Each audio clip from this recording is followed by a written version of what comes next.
Nang tamaan ng ilan, ang tao daw ay lumitaw.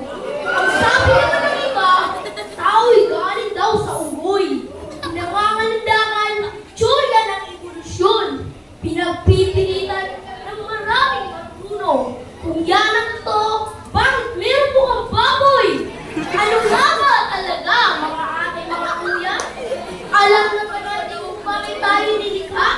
Meron kasi nagpakamatay sa kawalan ng unawa sa dahil ng Diyos kung bakit tayo ginawa. Ating saliksikid sa Biblia ang katwiran. Sa 1:4 ng Efeso ay ating masisilayan. Ang tao'y nilalang, walang dungis mga banal. Pinili ng Diyos bago pa ang sanlibutan. Higit sa ibang bagay, ang tao ay mahalaga. Sa paningin ng Diyos, tao'y walang kapareha. Ipinaglaan ng tahanan, binigyan ng kapangyarihan sa mga hayop sa ipapawid, sa dagat at sa parangan.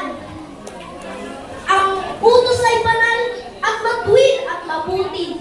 Ito ay ating mababasa sa Roma 7:12. Ang mabubuting gawa, dito natin ibabase. Hindi sa kung saan, hindi lang sa sarili. Pagkatakot sa Diyos ay pagsunod sa Kanyang utos. Buo nating katungkulan na dapat nating matapos. Ito'y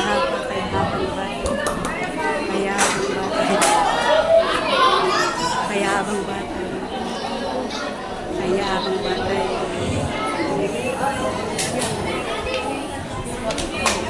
Kaya habang batay. Kaya habang batay. Sige na. Pasag ka ito, pasag ka. Kaya habang batay. mabubuting gawa. Dito natin ibo.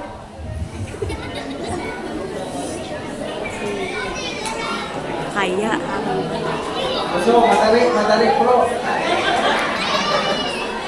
Kaya habang batay.